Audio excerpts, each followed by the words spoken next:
आशा करता हूं आप सब बहुत अच्छे होंगे। मेरा नाम है सिद्धांत अग्निहोत्री, स्टडी ग्लोस पे आपका बहुत बहुत स्वागत है। चित्रा रामकृष्णन और योगी के बीच में क्या बातचीत हुई? योगी आदित्यनाथ की नहीं हम बात कर रहे हैं यहाँ पे हम संत की बात कर रहे हैं। ऐसा बोला जा रहा है कि चित्रा रामकृष्णन ने जो फैसले लिए वो एक योगी के कहने पे लिए। अब दोस्तों, नेशनल स्टॉक एक्सचेंज आपको पता ही है, दुनिया का 10वां सबसे बड़ा स्टॉक एक्सचेंज है भारत में। अगर डेरिवेटिव मार्केट की बात करें तो लगभग सारी चीज़ें यहाँ पे पड़ी हुई हैं। 2000 से ऊपर लिस्टिंग्स हैं। निफ्टी इंडेक्स है ना, निफ्टी 50 बड़ी कंपनीज, सबसे बड़ी कंपनी जो है निफ्टी 50 यहाँ पे लिस्टेड है। और फिर उन्हीं के हिसाब से हम नब से देखते हैं कि हमारी इकोनॉमी कहाँ जा रही है, स्टॉक मार्केट ऊपर जा रहा है कि नीचे जा रहा है। एनएसई बीएसई ये दो रीढ़ की हड्डी है भाई। तो अब काफी बवाल हो गया है क्योंकि इनकम टैक्स डिपार्टमेंट ने चित्रा रामकृष्णन के यहां रेड मारी है और 3 करोड़ का फाइन लगाया है। अच्छा, ऐसा क्यों है, हम बात करते हैं। Rise and fall of Chitra Ramakrishnan. सबसे पहले तो दोस्तों, हमारे यूपीएससी के बहुत ही बेहतरीन कोर्स आते हैं, हमारे बैंकिंग एसएससी के कोर्स आते हैं। आपको अब सब लाइव मिलने वाला है। Doubt session will be live, सवाल को कैसे हैंडल करना है that will be live, mains के सवाल will be live, answer writing session. इन नंबर से आपको कॉल करना है, नहीं तो आपको व्हाट्सएप करना है। तो इनकम टैक्स डिपार्टमेंट ने चित्रा रामकृष्णन के यहां रेड मारी है और तकरीबन 3 करोड़ का फाइन लगाया है और भी लोगों को ऊपर लगाया है जो भी इसमें शामिल थे। लेकिन बात यह है कि इनकम टैक्स ने मारी क्यों रेड? इल्लीगल एक्टिविटीज की वजह से, सेवरल इल्लीगल एक्टिविटीज कि अज्ञात लोगों से इन्होंने अंदरूनी बातें शेयर की, उनको फायदा पहुंचाया। तो ये सब सही नहीं है। 1992 में देखिए, securities and exchange board of India बहुत इंपॉर्टेंट है। LPG, liberalisation privatisation globalisation, 1991। हमारे पास 7 दिन का पैसा बचा था। मनमोहन सिंह उस समय फाइनेंस मिनिस्टर थे, पीवी नरसिम्हा राव मंत्री। हालांकि इससे पहले चंद्रशेखर आ गए थे, उन्होंने इसकी शुरुआत कर दी थी। सोना रखा था, पैसा उठाया। तो हमको अपनी इकोनॉमी खोलनी पड़ी। गल्फ वॉर भी था, हमको अपनी इकोनॉमी खोलनी पड़ी क्योंकि हमारे पास पैसा नहीं था। अमेरिका ने प्रेशर बनाया, आईएमएफ वर्ल्ड बैंक ने प्रेशर बनाया।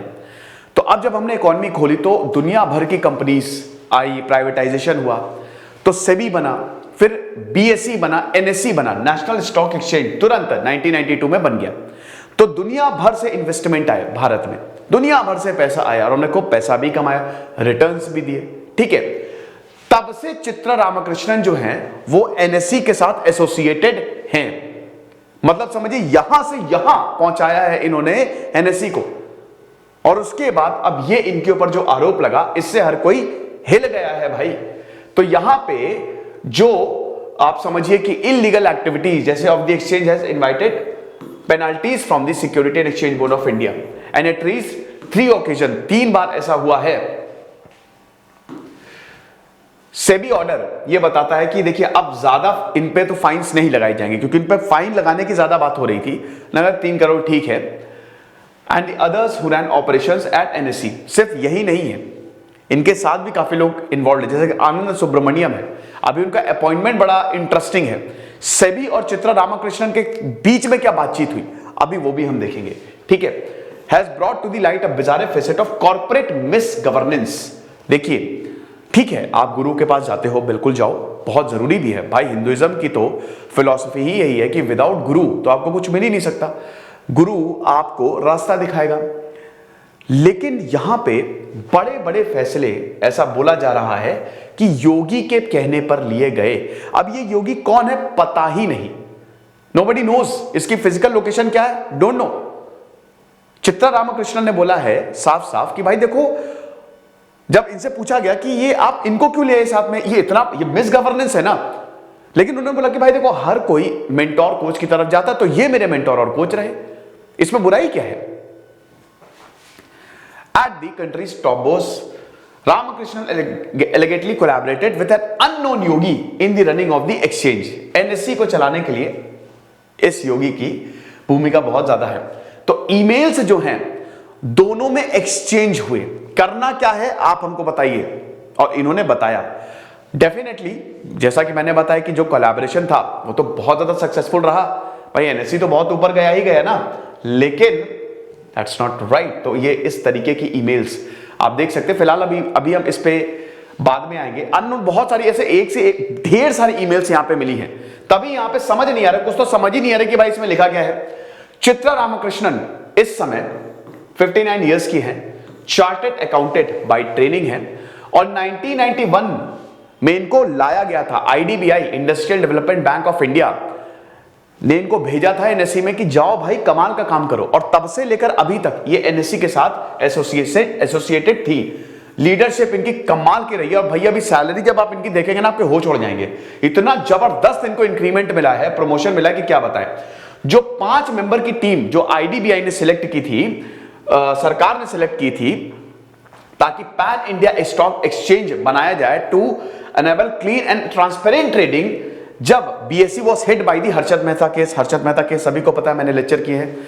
हर्षद मेहता केस, पीवी नरसिम्हा राव मस्त प्रधानमंत्री, टेनवर अपना 1991 में कांग्रेस की भाई बहुमत की तो सरकार नहीं आई थी, 244 सीटें मिली थी, लेकिन स्टिल गठजोड़ करके कांग्रेस का दबदबा कायम हो गया। उसके बाद पीवी नरसिम्हा राव आए, पहले गैर कांग्रेसी मिनिस्टर कांग्रेस में रह के, मतलब पहली बार परिवार से नहीं आ रहे थे। तो उसके बाद फिर हर्षद मेहता स्कैम 1991 तो आपने देख ही लिया होगा, ठीक है। सिक्योरिटीज इधर से उधर, एसबीआई ने सबसे पहले रिपोर्ट किया कि भाई हमारी सिक्योरिटी, मतलब इतना हमारी जो बुक है, रिकॉर्ड बुक्स है, उसमें बहुत जबरदस्त घपला है। और हर्षद मेहता ने सीधा ये आरोप लगाया, क्योंकि बॉम्बे स्टॉक एक्सचेंज का अमिताभ बच्चन बोला जाता है, स्टॉक मार्केट का अमिताभ बच्चन, कि भाई पीवी नरसिम्हा राव ने भी मुझसे 1 करोड़ रुपए लिए। तो पीवी नरसिम्हा राव भी नपे, हालांकि कोर्ट ने बाद में उनको बरी कर दिया। लेकिन हर्षद मेहता केस की वजह से बीएसई दम हिल गया था पूरी तरीके से, ठीक है। ओल्डेस्ट स्टॉक एक्सचेंज है बीएसई। फिर एनएससी आया, एनएससी ने कमान संभाली, और एनएससी ने यही बोला कि अब ट्रांसपेरेंसी आएगी, बहुत बढ़िया तरीके से हम काम करेंगे। तो रवि नारायण जो कि रामकृष्णन और इनके प्रीडेसेसर हैं, they were handpicked from the IDBI industrial development bank of India. उस समय के जो चेयरमैन थे एस नतकार्नी, जो कि बाद में सेबी के चेयरमैन भी बने। रामकृष्णन ने अपना करियर जो है project finance division of IDBI 1985 में शुरू किया। तो जाहिर सी बात है आईडीबीआई में ये काम भी करती थी, और आईडीबीआई ने इनको फिर बोला भी कि जाओ भाई एनएससी को अब संभालो तुम। Also worked for the market regulator SEBI for a brief period before joining NSE। तो पहले IDBI, then SEBI में काम किया, और उसके बाद ये NSE में आई। R.H. Patil, the first managing director of NSE, Narayan and Ramakrishna were part of the core team। शुरुआत की ये टीम जो थी एनएससी में फोर फ्रंट पे थी, एकदम सामने ये लोग काम कर रहे थे।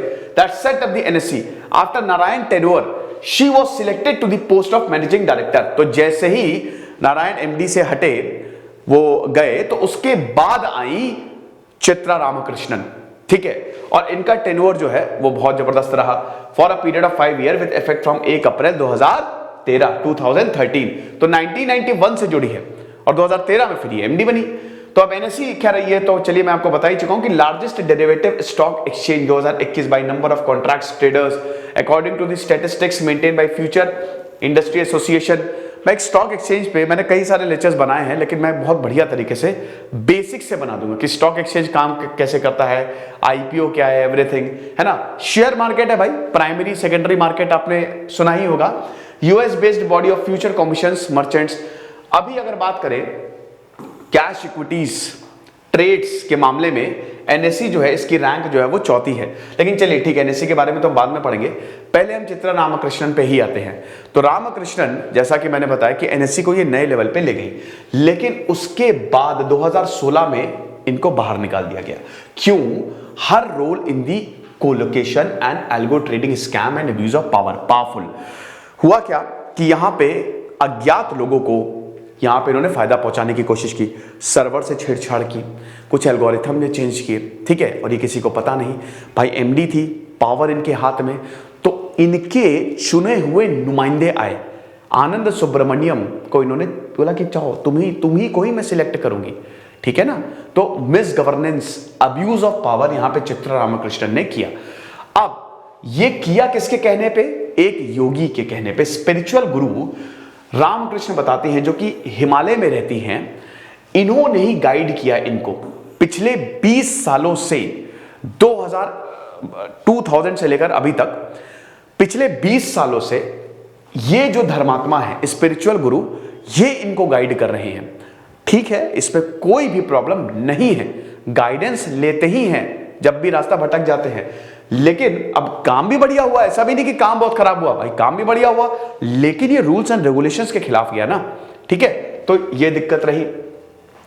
This was revealed in an order by market regulator SEBI against Ramakrishnan. तो जब सेबी ने इस बात को पकड़ा तो फिर रामकृष्ण के खिलाफ फिर जो ऑर्डर निकाला उसमें ये बात बताई। अभी हम सब पूरी एक अभी कन्वर्सेशन देखेंगे, ये दोनों में बातचीत का बड़ी इंटरेस्टिंग है। In a matter of governance lapses in the appointment. अब जैसे आनंद सुब्रमण्यम को चीफ स्ट्रेटेजिक एडवाइजर बनाया गया, वो किसके कहने पे बनाया गया ये बताती है योगी, मतलब सेबी अपने ऑर्डर में बताती है योगी के कहने पे बनाया गया है ना। उन्होंने मुझे बताया तो मैंने इनको, अब इनका दूर दूर से एनएससी से कोई नाता नहीं है। And is redesignation as a group operating and adviser to MD. ठीक, रामकृष्ण, अब जब इनसे पूछा गया कि भाई रहता कहां है तो इन्होंने बताया ही नहीं। इन्होंने बोला कि भाई देखो इट्स ए स्पिरिचुअल फोर्स, नाम जान के क्या करोगे, पता जान के क्या करोगे, लोकेशन जान के क्या करोगे। ठीक है, ये एक स्पिरिचुअल फोर्स, मुझे खुद भी उनकी लोकेशन नहीं पता।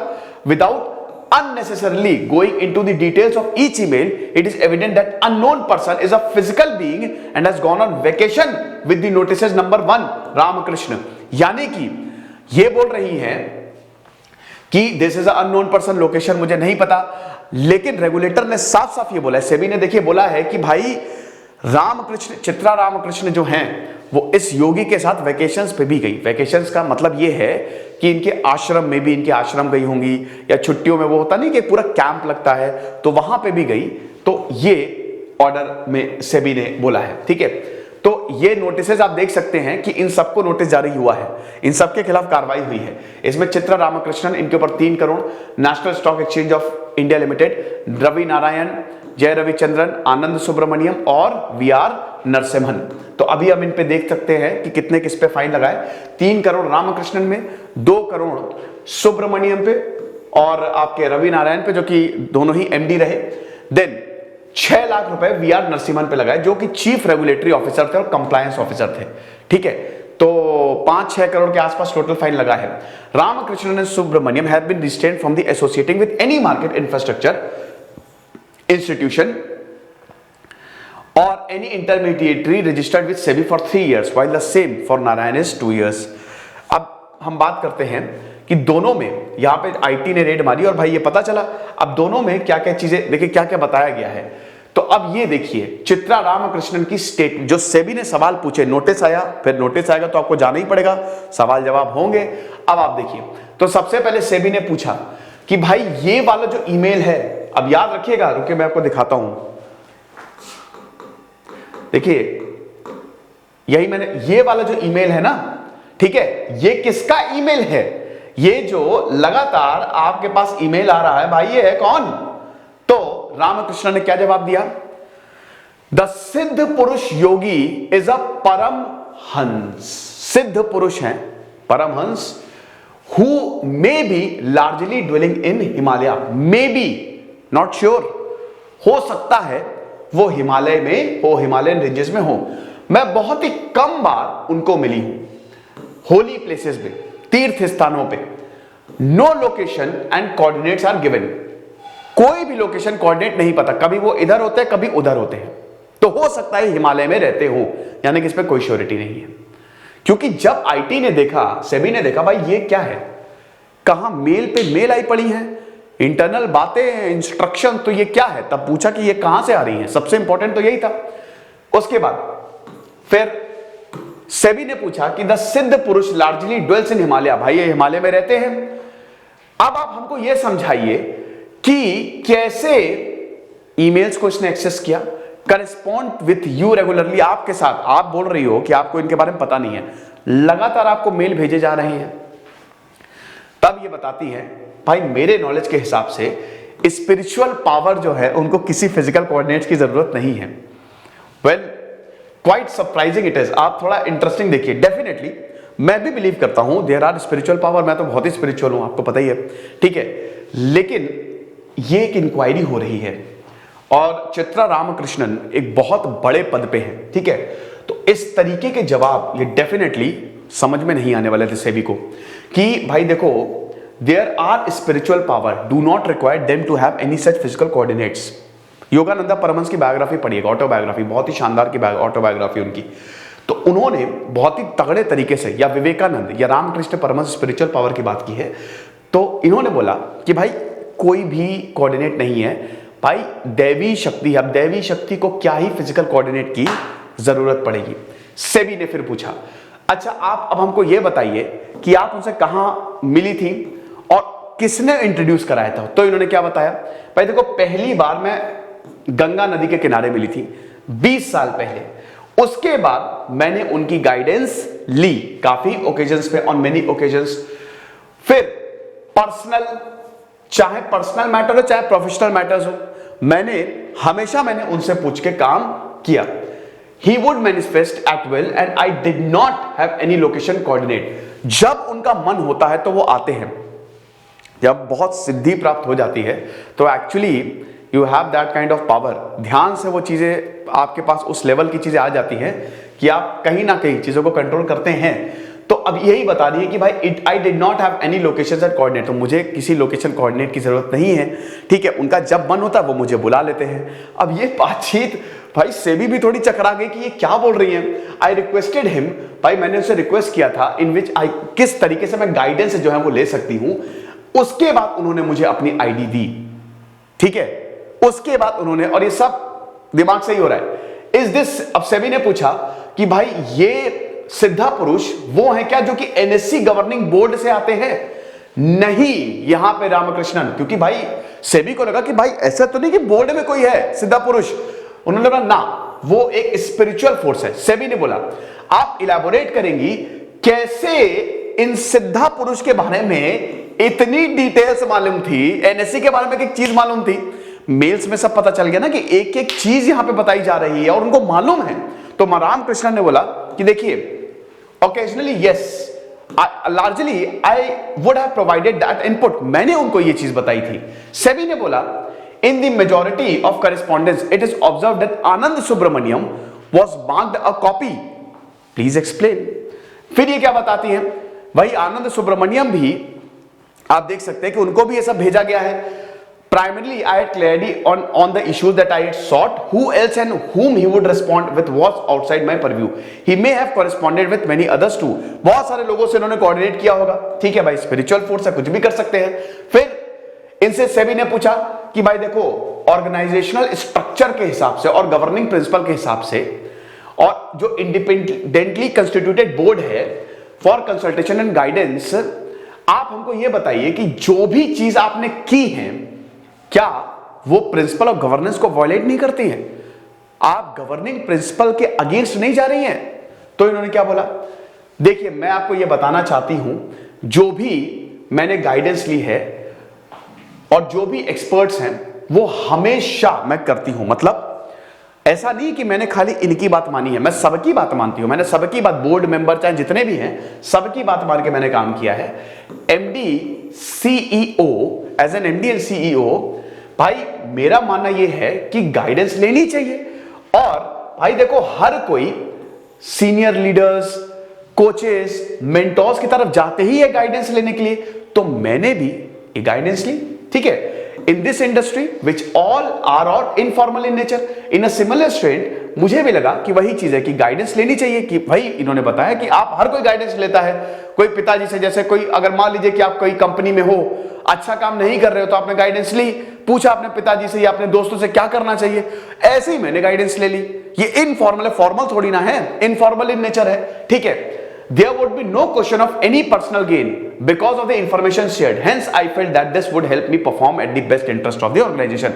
कोई भी पर्सनल गेन नहीं था। आप बताइए मैंने एक पैसा इधर का उधर किया है, कोई भी पर्सनल गेन नहीं था। ठीक है, हाँ यहां पे बात है कि इंफॉर्मेशन इतनी कैसे शेयर हो गई, तो बस वो इन्होंने बताया है। ठीक है, तो SEBI order mention as notice number 1, तो ये चीज है।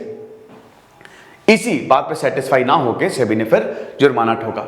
तो आप ये देखिए कि भाई एनएससी, इनकी जो सैलरी थी और सुब्रमण्यम की जो सैलरी थी, it was 28 into what got from his previous employer।